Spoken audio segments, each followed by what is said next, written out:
It is that time. We got some news just in here. About 10 minutes ago, Fox just announced who is in and who's out of their debate that some people believe will have the highest rating in the history of cable news television. I'm talking about the Thursday night debate in Cleveland. Well, as we've learned here, the last two spots, the 9th and 10th chairs, if you will be Mr. Kasich and Mr. Christie from Ohio and New Jersey, of course, respectively. They're in, and on the outside looking in, or who'll be participating in what's called the little kids debate at 5 o'clock will be Governor Perry. Did not make the cut here. He, in effect, the 11th man out, along with some of the other names you see on the bottom, like Jindal, as well as Santorum, Carly Fiorina, the only female candidate, New York's own Governor Pataki, Lindsey Graham, and you can go on and on. They'll be on the outside, as I said, looking in. The debate this Thursday night will have those 10 men in the middle of the stage. All right, let's bring in our panel right now to talk about what we can expect here. Brad Gersman, political consultant, founding partner of Gotham Government Relations.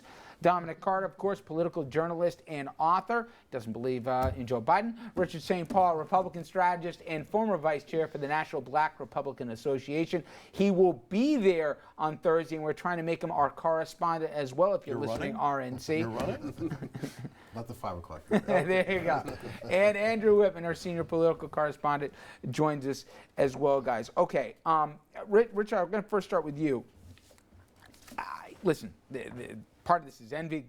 God bless Fox. They got this debate. They're going to get huge numbers for it. But can you remember a time a single network, in effect, has decided who's going to be there, has decided not only the format completely, has in effect dictated the terms to this point, really, of this campaign?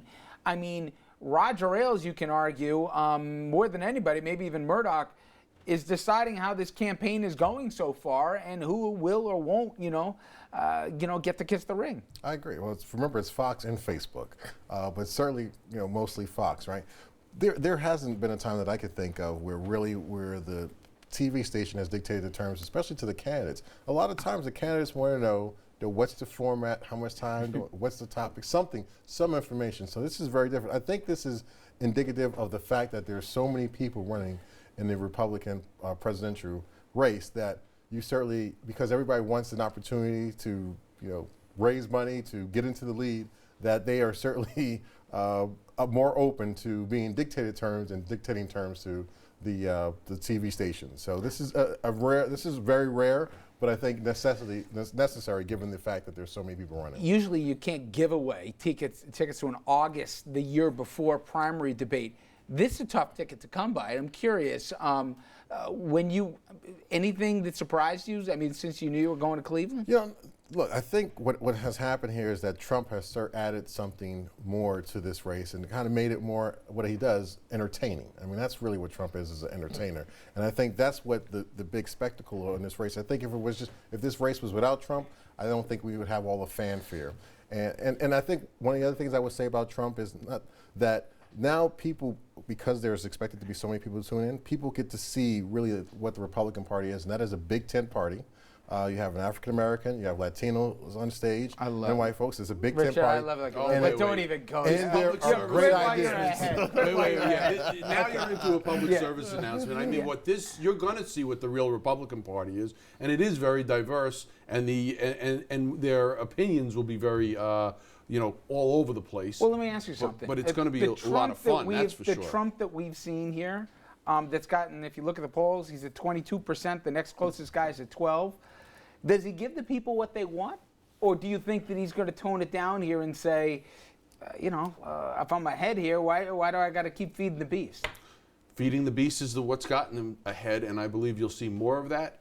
And that's just his style. I don't think he has a plan B or a kind of another way of doing things. He does one thing. He's direct. He says things that are a little bit on the fringe, and in many cases, completely on the fringe or out of bounds. But that's his style. He keeps winning. The crazier he gets, the better he polls. Tom, the format is there's no opening statements. You got a minute to answer the question. If somebody references you in the answer, you have 30 seconds as a respondee to talk about it. If this thing turns into a free-for-all, now we've built moderated debates and we've also been on the TV side. At the end of the day, you want people to watch, okay? the more the free-for-all, the better TV this thing is. How do you think this thing plays out? First guess this on Thursday, because if I'm Christie, I'm going after. I got to be relevant here. I barely made the cut. I'm the 10th guy out of a 10-man panel. What does he have to lose? You can argue a few other guys have the same thing as well here. How do you think this plays out, and do you think Fox lets it turn into a free-for-all? No matter what Fox does, this is going to be the best debate in quite some time. So if I or you were one of the moderators on this debate, you just go with the flow.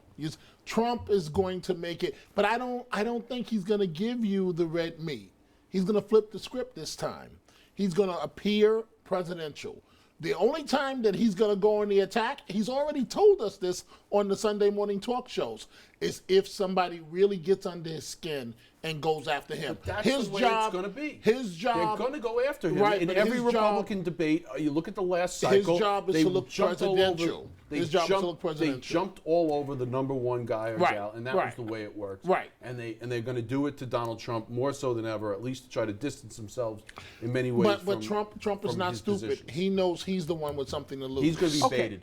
Andrew, I make you Bear or Matt or Wallace or whatever on there.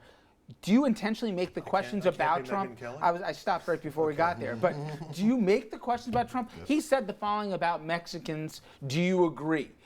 Do you make him the subject to force this thing up on the table or not? I don't think so. I don't think you want to make all 10 candidates answer questions about what one of the candidates said. You want to ask about the issues that he's brought up. You can do both in the same question, though. Yes, I know you can, but I don't think they want to do that. First of all, there's something of a symbiotic relationship between the network and the candidates, especially as this thing progresses. And they have to have a relatively decent relationship.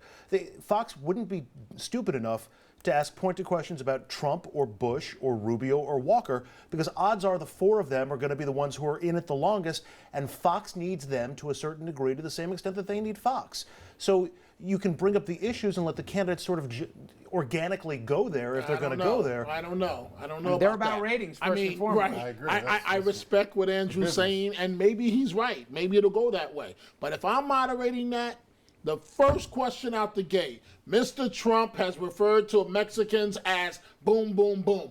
Is he right? Knowing that everybody on the stage is going to attack him. Now, why would I do that? Just to get under Trump's skin and get him to let loose. So, again, we're talking about entertainment then, than anything else. Well, that's what it's won't be a become, serious hasn't it? thing. Let's be honest. Last 2 months, Fox is a serious news channel. Okay. You already got the ticket. I agree more with Richard on this than not. I think on something like this, when it comes to a presidential debate, you want to be taken as a credible news outlet. Larry just reminded me, our producer here, I'm not hearing voices, that Chris Wallace has already promised to be some doozy questions, whatever that means here. They're playing the game too. Come on. They can ask what the weather is outside, and that's going to start a food fight. We do talk an opinion all the time on this show, but you both have hosted debates, and you keep it down the middle. You have to be an independent arbiter on these things. You're not trying to necessarily stir the pot or get the ratings. You actually have to play a civic role. Fair enough, but when you ask a question, you're giving everybody a chance to respond, but you know where you're going with it.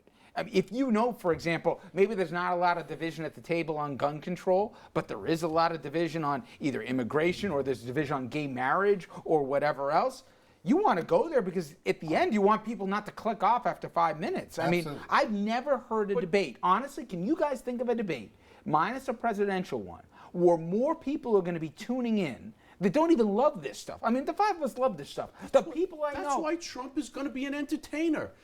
This is the very reason you're walking right into it. There's going to be a lot of viewers. The other thing is he dumps on traditional politicians. That's his thing. He's not a traditional politician, and he's going to make that very clear. That's why he's going to discredit everyone on that stage. But I want to know I want to see what happens when they call Trump's card that he talks out of both sides of his mouth on certain issues, on abortion. And I mean, all you gotta do, if you're Christie, all you have to do is bring a transcript. I don't know if they can have notes, but on abortion or a couple of other issues, he has literally argued both sides of the issue. Right, And he's you know, going and he's going to on turn around and say, healthcare. yeah, and I gave money to your campaign, and I gave money to your campaign, and I gave money to your but Mr. campaign, Trump- good and I'm not beholden to any of to But, the big Donald, money. but Donald, this is not about money. Answer how you've been on both sides of this issue. I'll just tell you how I am now They're and not how I gonna am call- today. I doubt they're and gonna if, call and him- if, and if if the they call people him- don't want to hear about, and I would If say they the call people. him Mr. Trump, that's a big mistake. Oh, of course. You've got to be on the same level as him. So they're going to say Donald, and all you got to do, and Richard, you're right. Because if I was hosting it, I'm not, to be honest with you, I really shouldn't say this, but if, as you're the moderator, you're interested less in substance and in building the audience and giving the journalists worldwide the show that they want. They're going to have the audience. They're going to get the clips played. I mean, this is not one of those circumstances where But you Andrew, need to goose it. look who's listening. The five of us would have been watching the thing anyway. Yeah. But the people that are watching, they already know when it's on Thursday and all the rest.